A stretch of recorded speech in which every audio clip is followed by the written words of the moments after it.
What up, football fans? We are here for the Thursday Night Football reaction.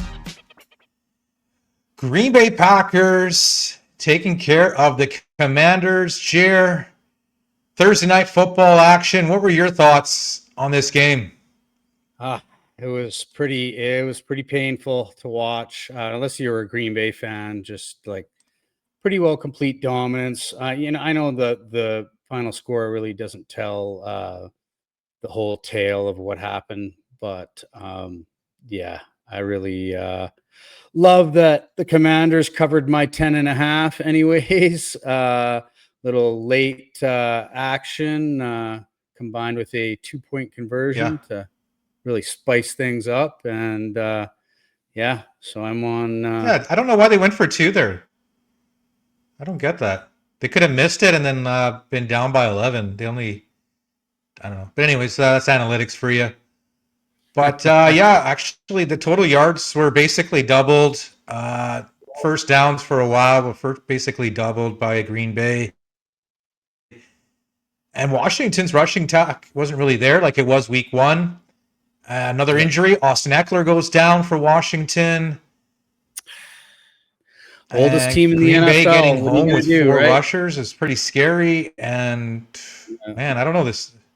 Jordan Love with these deep balls, and he's got these plethora of kind of no-name receivers. You know, none of these guys are going to make a Pro Bowl, but still, I mean, Green Bay they look impressive. So that hype train's going to just keep rolling on for them.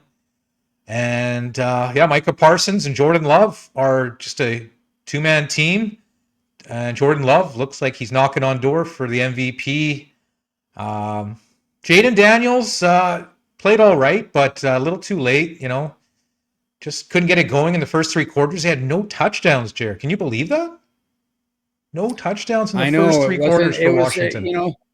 It looked like a bit of a sophomore jinx was about to come on, He should have taken it to the Giants a little more than he did.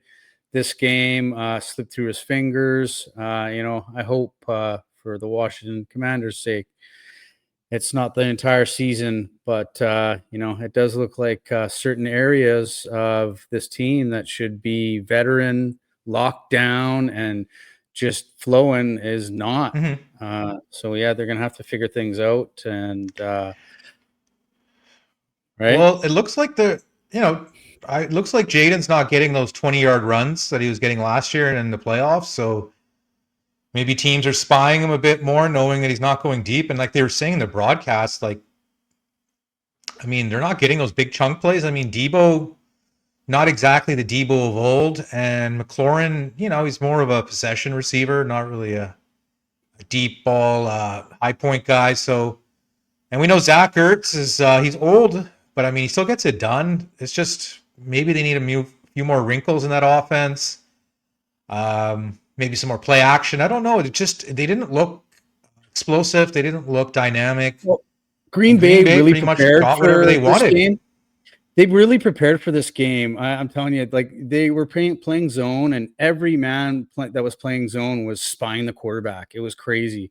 They were, probably took some notes from Micah and just kind of ran with it there. I want to see Green Bay's defense go up against, like they did go up against 2 good offenses, like the best of the best offenses. Can they still do what they're doing here?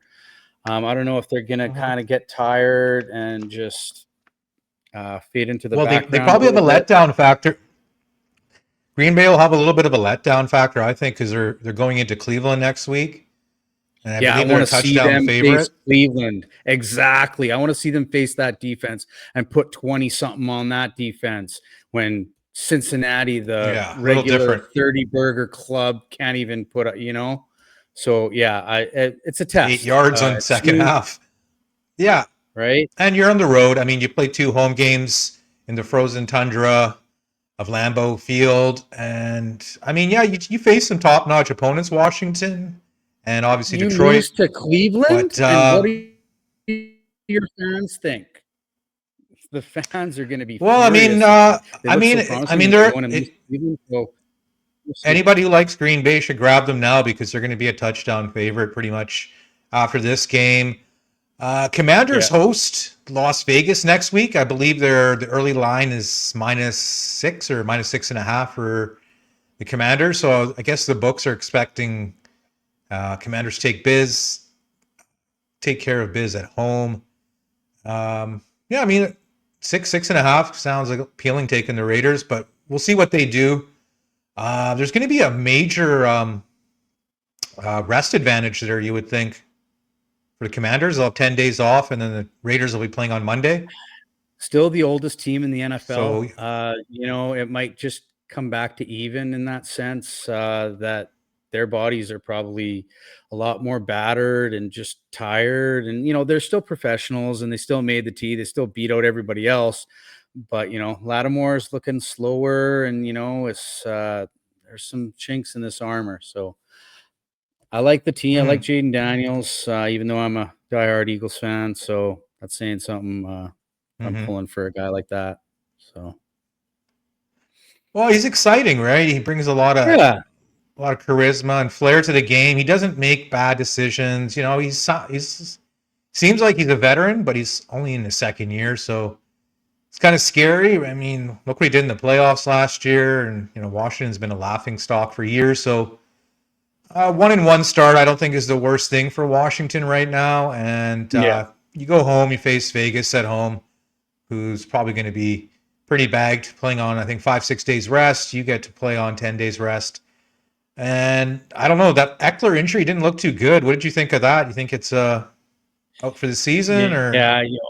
Well, these running backs, the injuries are just they're just season ending and team changing all over every year.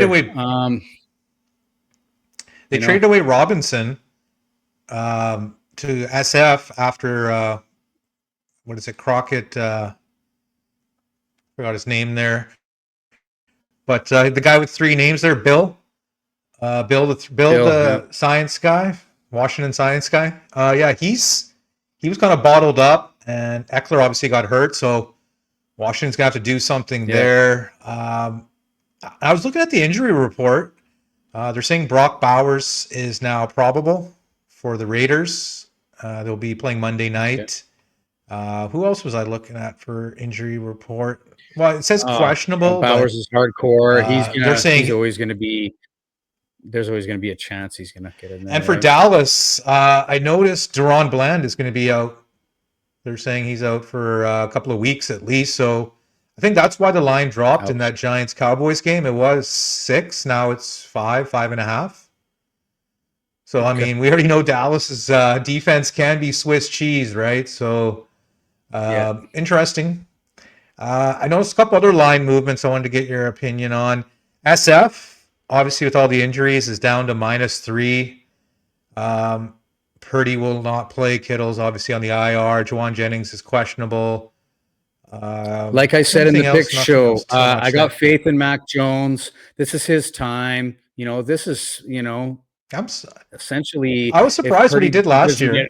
Healthy, like this is Mac Jones' Super Bowl, and all he's got to do is go in and beat the lowly Saints. I think he's going to pull it off with Purcell and just this young cast, on the dependable defense.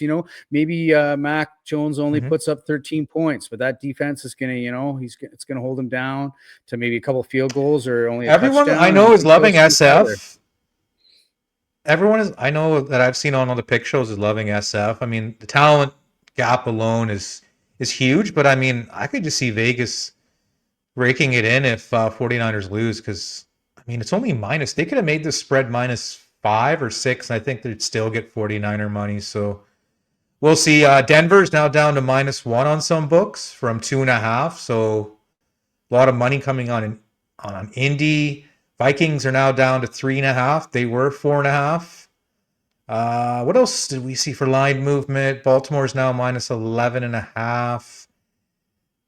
That's dropped down from -13.5. And Miami is -2 on some books, creeping up. I think there might be an injury or two for New England that just popped up. Christian Gonzalez doesn't look like he's going to play, right? You just don't know what you're going to get. Well, you're going to get familiarity, right? New England rights the ship and gets in there. But I mean, both teams are kind of a sinking ship, right? New England, I think they have hope because if they win this, they can easily win the following week, and they have Pittsburgh next week. Shouldn't be easy, but still, Miami has Buffalo next week on Thursday.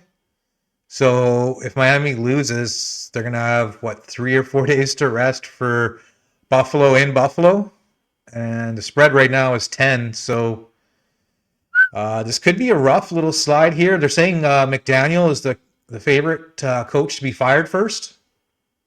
What do you think about that? Well, who's waiting in the wings to take the reign? I'm sure there's a few guys that can. There's rumors of Belichick maybe taking over for Miami to spite New England. No, right? Because there's that beef with him, and they wasn't allowed in the practice facility. That's too large of a buyout. He needs to give North Carolina, wherever he is, South Carolina. I forget where he is, but no, he's committed for Tar Heels, for a while. It's not going to be him, unfortunately. Yeah, maybe down the road. I think maybe in a year or two, but not anytime in the near future. He'd have to be familiar with the division. Why not? Right. Yeah, I mean, you got weapons. He'll be the DC. You just got to bring in someone to run the offense that's actually an offensive coordinator. And I think Bob's your uncle there. I mean, Belichick's old, but I mean, he showed on that TV show that he still knows what he's doing, and he still got the respect of all the guys out there. So, next Thursday we're going to be doing Miami, Buffalo, and Sunday night is Atlanta, Minnesota. We got our doubleheader on Monday. And, of course, the game of the week, Eagles and the Chefs. Worthy will be out for the Kansas City Chiefs, obviously. Rashee Rice is out. Eagles, Goddard is questionable, they're saying. Landon Dickerson is questionable. Tanner McKee probably won't play, neither will Will Shipley. But what do you think of Tank Bigsby coming in for the Eagles, Jared? Do you think that's going to help them with a little more insurance for Saquon? I'm a big fan of the next man up. Every time we talk about injuries and things, but he's a pretty good north to south guy, Tank, right? Obviously with the name. Hey, Tank. And running with that line, loving life. To remind the maybe people, a little bit less. My teaser of Washington plus 10.5, half of it cashed. All you need now, if you took that bet, is San Diego to just win, baby, or even lose by a field goal, and you still get it. Picking winners here. What about Los Angeles? Picks. Did I say San Diego again? Yeah, you did. No, it's okay. I hear that all the time. People still call Las Vegas Oakland, right? I do it all the time too. But I think this pretty much wraps up our show for today. Jerry, any final thoughts as we move on to the Sunday slate of games and doubleheader on Monday? Super Bowl revenge special. It's going to be ugly. Kansas City is going to be doing everything they can not to go 0-2. Eagles are going to do everything to re-dominate. You think it'll be a shootout, or Jalen? You think it'll be a shootout, or it'll be more low scoring? Because KC should be able to move the ball at home. He is going to be pissed off. Well, I mean, you saw what the Chargers did, bro. The Chargers were getting to Mahomes making a move. So if the Chargers can do it, I'm pretty sure Philly can do that rematch that they did on the Super Bowl, right? And then Jalen, 2 sacks. You heard it here first. He's getting 2 sacks twice. Called. He's getting I love it. Well, we'd like to thank everyone for joining us on today's episode of S&S Pigskin Picks. Commanders and Packers Reaction. We'll be back for more shenanigans on S&S. Peace.